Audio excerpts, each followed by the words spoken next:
Hey all, I've got a quick little video here I wanted to add to the metals content. And largely this is in response to the notion that at CWI we're actually currently in the process of building a new mining technician degree. So it's a 2-year degree. And kind of as a response to that, um, I'm really kind of trying to increase people's understanding of kind of mining and how it works.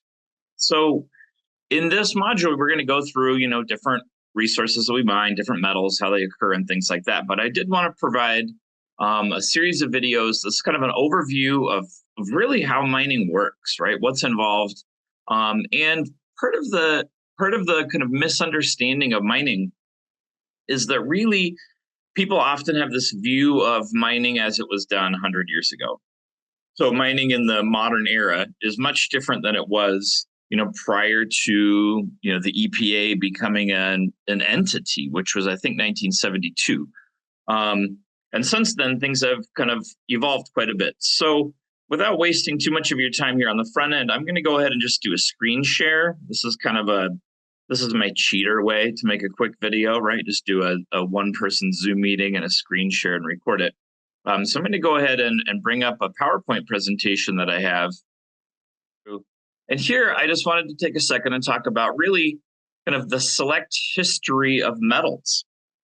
So quite a long time ago, 40,000 BC, before Common Era, we have found gold from that era, right? So gold is this fancy, shiny metal that's really soft and it resists corrosion. And so since really the Stone Age, right, the old time of the Stone Age, the Paleolithic, we have found gold to be something interesting, something worth value, right? And if we reflect back to what the definition of a resource is, it's something that occurs naturally and something that has value. And in about 10,000 BC, we start to see copper being used. Prior to that, we had gold and then what we call meteoric iron, right? So meteoric iron is, metal from the sky, right? Meteorites fall to the ground from time to time. And discovering how to make copper, it turns out copper is not super hard to process, and it also occurs as a native element.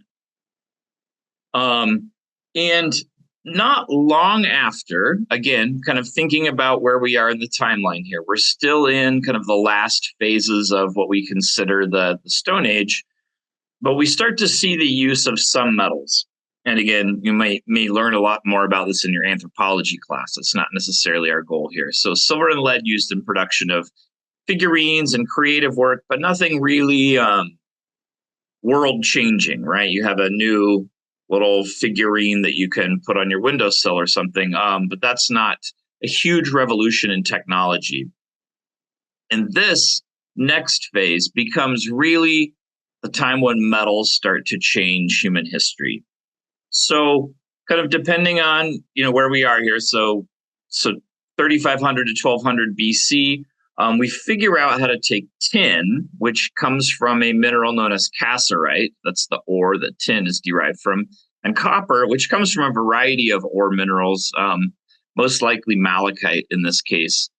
And we find, not we, but they, humans, our ancestors, discover that if you take these two different metals and mix them together, well, the atoms are different sizes and they tend to pack much more tightly. And what that results in is the formation of something that we call an alloy. And an alloy is two different metals combined to make a new compound.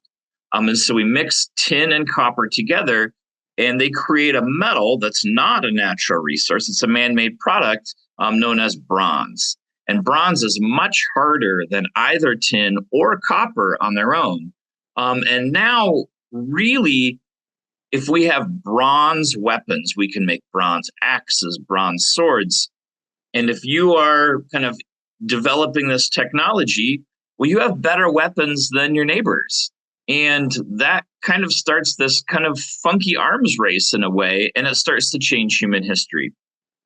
So the temperatures to do the same thing with iron are much higher, right? So to do this with tin and copper, you can almost do it in a campfire, a little bit hotter than a campfire.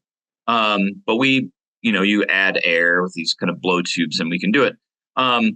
But not long after, we figure out how to smelt iron. And so if we think about the arcs of human history, we have the Paleolithic, which is the old, paleo means old, Paleolithic, lithic meaning stone. And we have the Neolithic, which is kind of the last part of the Stone Age.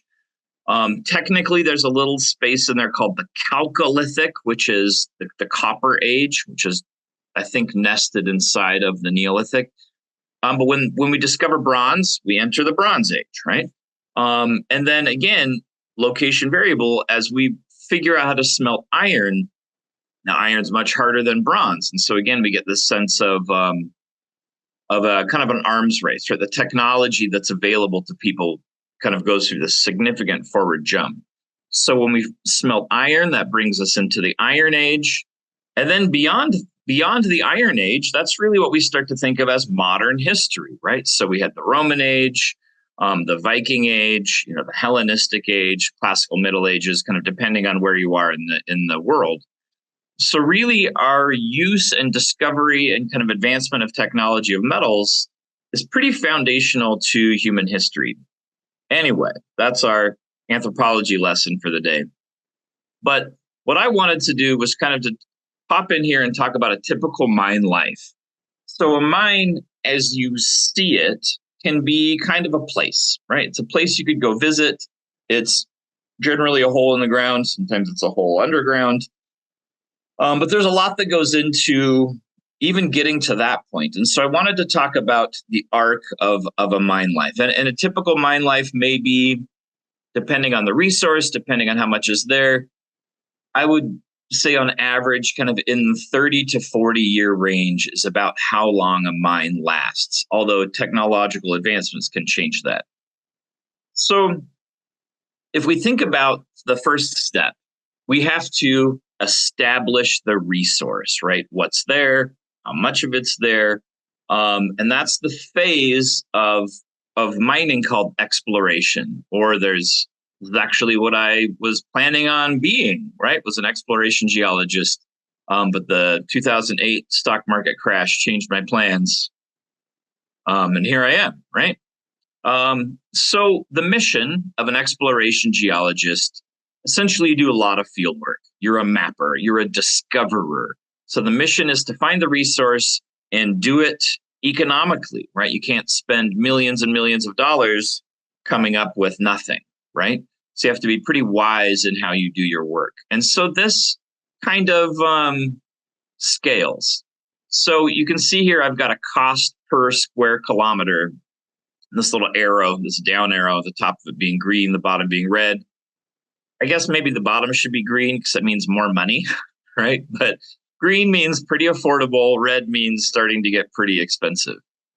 And so we're going to take a quick second and talk about each of these different things, what they are, and why they scale in cost. So remote sensing is, frankly, sensing something remotely. And that means you can use satellites, you can use really pretty interesting ways that we take advantage of color bands and color frequencies.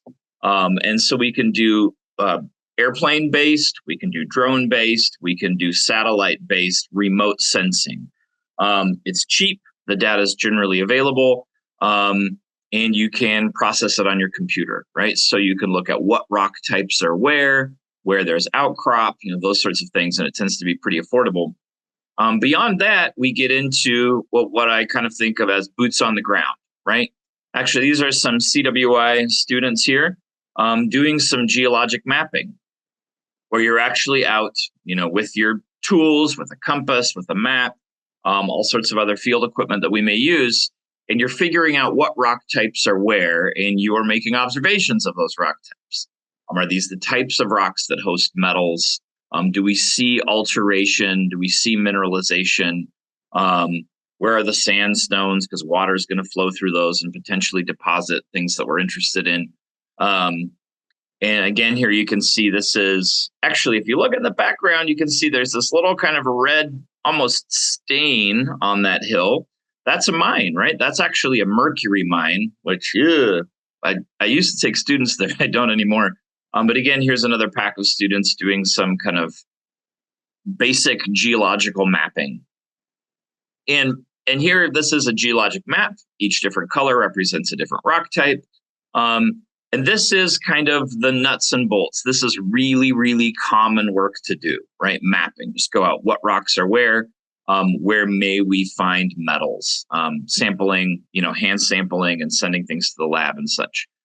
But mapping can only get you so far because you can't see anything underground. You're only looking at observations on the surface.